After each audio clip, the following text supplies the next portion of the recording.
नाथ जी गुरु जी को अलख आदेश, माँ भगवती को अलख आदेश, रांची वाले भैरव बाबा को अलख आदेश, आप सभी को आदेश आदेश।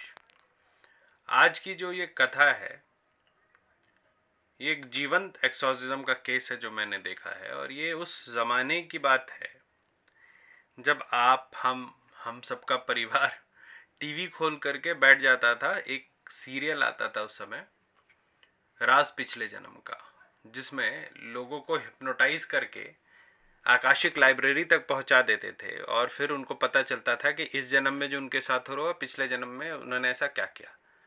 तो किसी का पैर कटा हुआ है, वो लिलीपुट बन गया। कोई अघोरी था पिछले जन्म में, इस जन्म में भोजपुरी एक्टर बन गया। मतलब इस तरह का वो कार्यक्रम था और उससे पूरा भारत इंस्पायर्ड था। सबको करवाना था ये जो भी था। और ये उस कालखंड की कहानी है जब मैं तंत्र के अलावा एक अल्टरनेट प्रैक्टिस करता था। ये प्रैक्टिस था क्रिस्टल हीलिंग का। कई बार आप लोगों को मैंने बताया है कि क्रिस्टल में एक ऐसी शक्ति होती है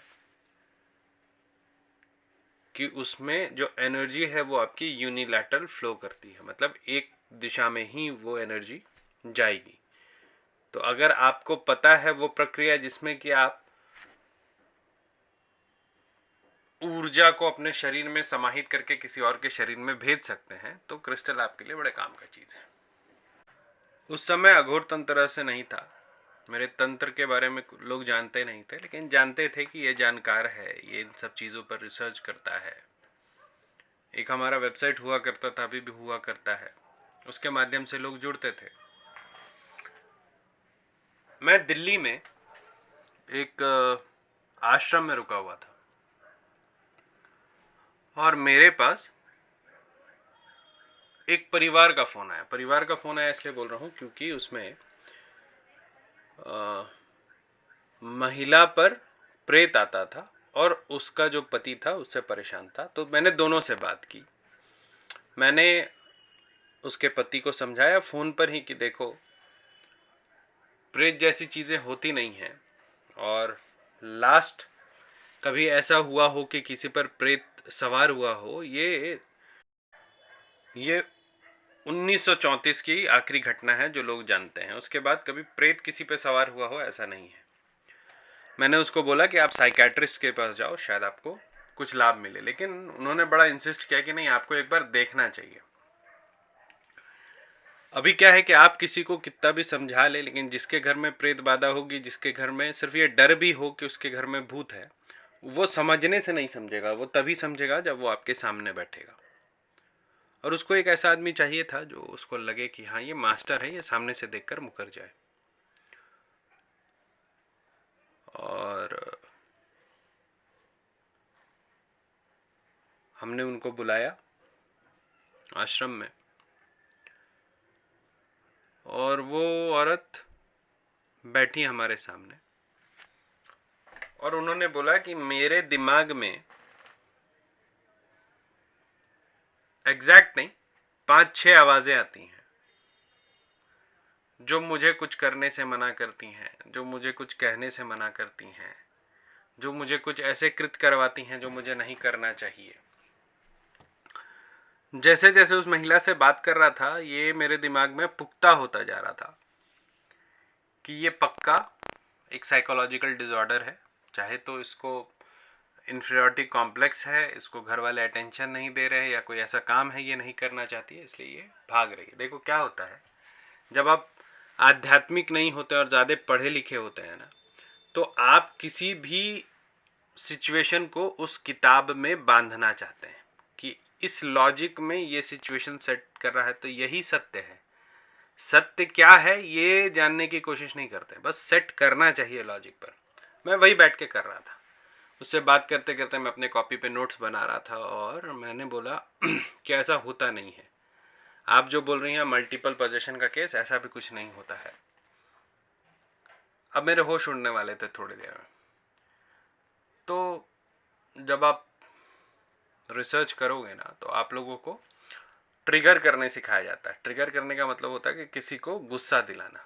जैसे आप किसी भूतहा स्थान पर गए हैं, आपके मशीनों पे भूत रिस्पॉन्ड नहीं करते तो उनको गुस्सा दिलाया जाता है। तो वैसे ही मैंने कुछ कुछ ऐसी बातें बोली कि ये इमोशनली जो है मतलब एक्साइटेड हो जाए,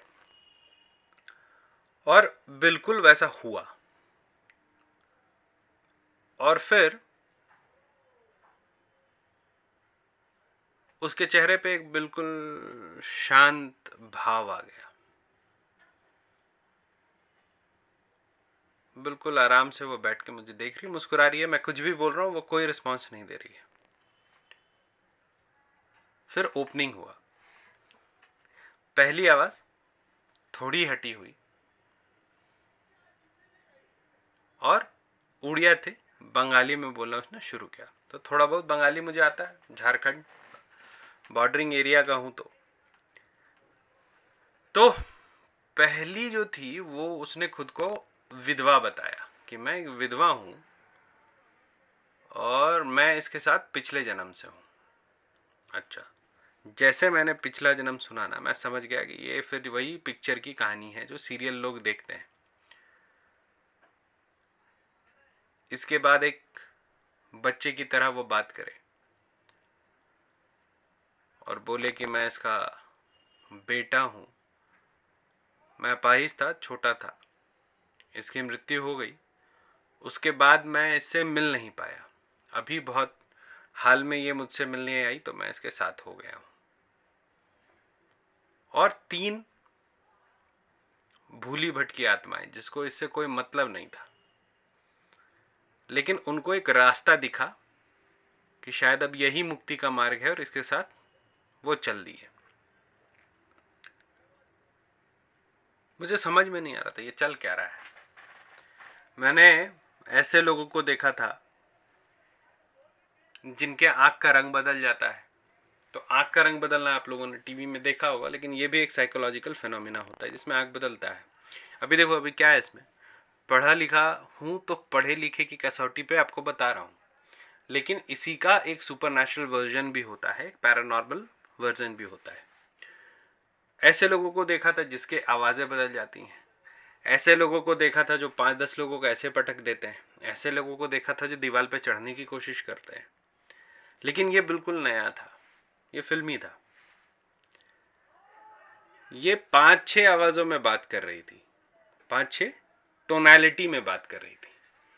ये कभी बिल्कुल बंगाली विधवा की तरह बात करे मुझसे, कभी बिल्कुल छोटे बच्चे की तरह बात करे मुझसे, वो बताए कि ऐसा है कि ये तो मेरी माँ है, मैं तो इसका शरीर नहीं छोड़ने वाला। कोई बताए कि अरे मैं तो अपने घर के बाहर बैठा था, ये आई थी तो मैंने इसकी सवारी कर ली, मुझे लगा कि यही मुझे पार घाट लगाएगी। कोई बोले कि ये घूम रही थी, मुझे सुंदर लगी तो मैंने सवारी कर ली। कोई बोले कि इसने पिछले जन्म में मुझसे पैसा लिया था, इसने पैसा नहीं चुकाया, मैंने देखा तो इसको पकड़ लिया। तो भूतों की कहानी समझ में आ रही थी, लेकिन इस औरत की कहानी नहीं समझ में आ रही थी कि ये जो इसने 5 कैरेक्टर बनाए, ये बनाए कैसे। फिर मैंने उन लोगों को बोला कि ठीक है, आपसे बात हो गई, आप यहाँ से जाओ। ये करीब 1 घंटे ये पूरा जो कहानी है ये चला। उसके बाद फिर बात शुरू हुई तो उसके हस्बैंड ने मुझे बोला कि आप तो सर्टिफाइड हिप्नोटिस्ट भी हैं। मैं बोला हूँ। तो बोला आप इसको हिप्नोसिस करके ठीक कर सकते हो क्या। मैंने बोला हिप्नोसिस करने का इसमें कुछ है नहीं, ये तो साइकोलॉजिकल डिजॉर्डर है, आप इसको काउंसलिंग में लेके जाओ तो शायद ठीक हो जाए। तो उसने बोला नहीं, ऐसा ऐसा विषय नहीं है, इसको हम ऐसा कुछ प्रक्रिया में ले गए थे जो मैं आपको बता नहीं सकता हूँ। तो मैंने बोला अब जब आप पूरी बात नहीं बताओगे तो होगा नहीं। और तब तक ये औरत फिर से अपना झूमना वूमना इसने शुरू कर दिया। तो मैं समझ गया कि अभी फिर ये अपना नाटक शुरू करेगी, कभी बच्चे की आवाज़ में, कभी बूढ़ी की आवाज़ में, कभी किसी की आवाज़ में, कभी किसी की आवाज़ में। तो उस समय उस औरत ने बोला कि ये आई थी हमें लेने। तो मेरा दिमाग थोड़ा 1 मिनट के लिए सुन्न हो गया। मुझे ऐसा लगा कि ज़रूर ये महिला किसी न किसी तांत्रिक प्रक्रिया का भाग रही है। और ये प्रेत सिद्धि वाला चक्कर है।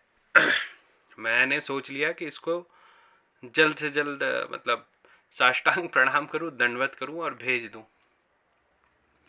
मैंने बोला मैं आपके ऑरा का क्लियरिंग कर देता हूं, ठीक है, अगर कुछ आपके शरीर में लैच होगा तो वो चला जाएगा। लेकिन वो ना मानने वाली थी, ना उसका पति, उसके पति को लग रहा था कि नहीं, ये आदमी गलत है जिसके पास हम आ गए। तो उसने बोला कि आपके वेबसाइट पे लिखा आप हिप्नोसिस करते हो, आप क्लेंजिंग करते हो, फिर आप क्यों नहीं कर पा रहे, आप समझ क्यों नहीं पा रहे हो मामले को। मैंने बोला मैं मामला समझ रहा हूँ, ये मामला प्योर साइकोलॉजिकल है। अगर आप ये बताना चाह रहे हैं कि ये किसी तांत्रिक सिद्धि में थी और इनके पास प्रेत है, तो मैं इन सब बातों को नहीं मानता। बोला नहीं नहीं, ऐसी कोई बात नहीं है। अब इनके साथ हुआ ये था, जो उन्होंने बाद में बताया, कि ये पास्ट लाइफ रिग्रेशन करा के आई थी, क्योंकि इनको सपने बुरे बुरे आते थे। भारत क्या है ना कि बहुत जल्दी किसी भी चीज़ से अटैच हो जाता है, मतलब जो जिस चीज़ का प्रचार देने लगे टीवी पे, जो सीरियल चलने लगे, लोग उस पर विश्वास करने लगते हैं। तो उस समय की बड़ी हिट कॉमेडिटी थी और बड़ी दुकानें खुल गई थी पास्ट लाइफ रिग्रेशन पे। तो इनका ऐसा मंतव्य था कि ये औरत जब पास्ट लाइफ रिग्रेशन में गई और पास्ट लाइफ रिग्रेशन में जिन जिन कैरेक्टर्स के बारे में इसने देखा, वो सब इसके साथ आ गए, क्योंकि इसका ऑरा बहुत कमज़ोर था। मैं मन में मुस्काया। मुस्काने के पीछे कारण ये था कि बहुत सारा ट्रेड सीक्रेट होता है जो मैं अभी आपको भी नहीं बताऊंगा। तो ये पास्ट लाइफ रिग्रेशन में आत्माओं का आना, ये जो था, ये लॉजिक समझ के परे था। फिर उन्होंने उस व्यक्ति से बात करा जिसने इनका पास्ट लाइफ रिग्रेशन कराया था। तो उसने बोला कि नॉर्मल न्यूरो लिंग्विस्टिक प्रोग्रामिंग से इनको हमने इंड्यूस किया था, लेकिन ये हिप्नोसिस में नहीं गई थी, ये कुछ और ही मतलब एक दूसरे लेवल पर खेल रही थी। और हर बार इनके साथ ऐसा लग रहा था कि ये पॉजेस्ड है। मतलब अगर कोई पास्ट लाइफ रिग्रेशन में जाता, वो नॉर्मल जैसे एक आदमी टीवी देख करके आपको जैसे संजय बताता होगा ना धृतराष्ट्र को, उस तरीके से लोग बताते हैं पास्ट लाइफ रिग्रेशन में कि ये देख रहा हूँ, वो देख रहा हूँ। तो वो पास्ट लाइफ रिग्रेशन थेरेपिस्ट ने बताया कि ये जो औरत है, ये फ़ोन पे बात हो रही थी, ये जो औरत है ये पास्ट लाइफ में गई नहीं थी, ये टेबल पर इसने ऐसा मतलब तांडव मचाया था कि ये बार बार पॉजेस हो रही थी। अब कहानी थोड़ी थोड़ी समझ में आने लगी कि इसके साथ हुआ क्या है। कई बार क्या होता है, इस औरत का और भी स्पिरिचुअल बैकग्राउंड रहा था, तो ये कुछ ना कुछ स्पिरिचुअल प्रैक्टिसेस करते रहती थी। और जब आप स्पिरिचुअल प्रैक्टिसेस ज़्यादा करते हो ना, तो आपका भले चक्र जागृत हो जाए, आपका भले नेत्र खुल जाए, आपका भले शील्ड खुल जाए, आप हो सकता है अगले दूसरे डायमेंशंस को देखने लगो, लेकिन इससे कहीं भी तय नहीं होता है कि आप उसको संभाल लोगे। तो इनकी कहानी ये थी कि ये एक बहुत ही भारत के प्रभावशाली गुरु के, जो बड़ा लाखों लोगों की जो दीक्षा होती है, उस दीक्षा में जाने के बाद इन्होंने कुछ कुछ ध्यान योग किया था। और ध्यान योग में इनका जो अपना शील्ड था, इनका जो अपना ऑरा था, उसके उड़ गए थे चीथड़े।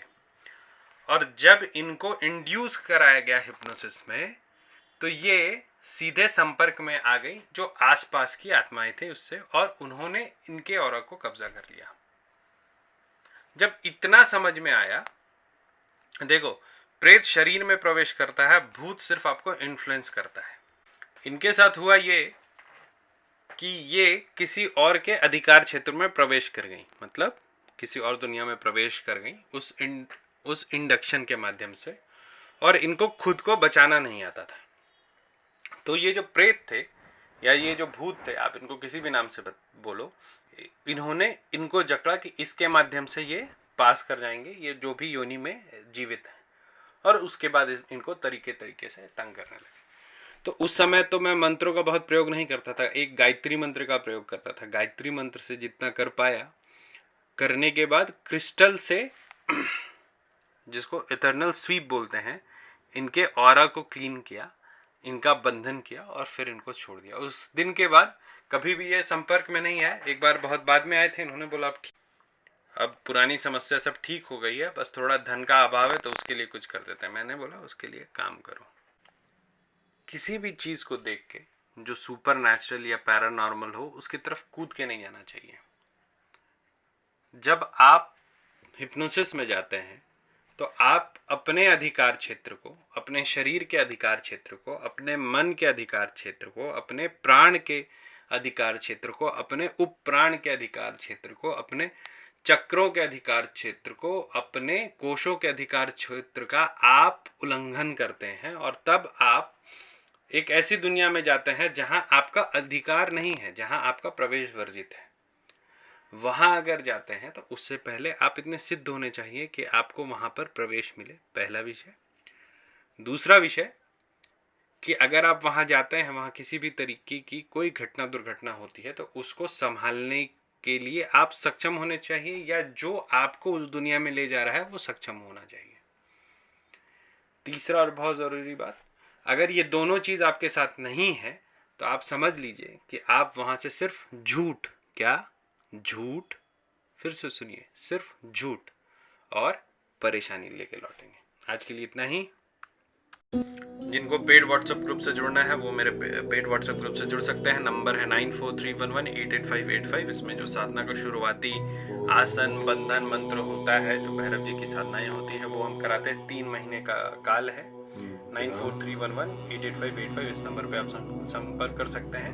हमारा वेबसाइट है www.aghortantrahis.com। डायरेक्ट बात करने के लिए कॉल मी फॉर ऐप पर लॉग इन करिए, उस पर रुद्रनाथ@cm4 सर्च करेंगे तो आपको मेरा प्रोफाइल मिलेगा। आज के लिए इतना ही। भगवान भैरव आप सभी की रक्षा करें, आपको शुद्ध बुद्धि दे, ऐसी मेरी कामना है। आप सभी को आदेश, अलग आदेश।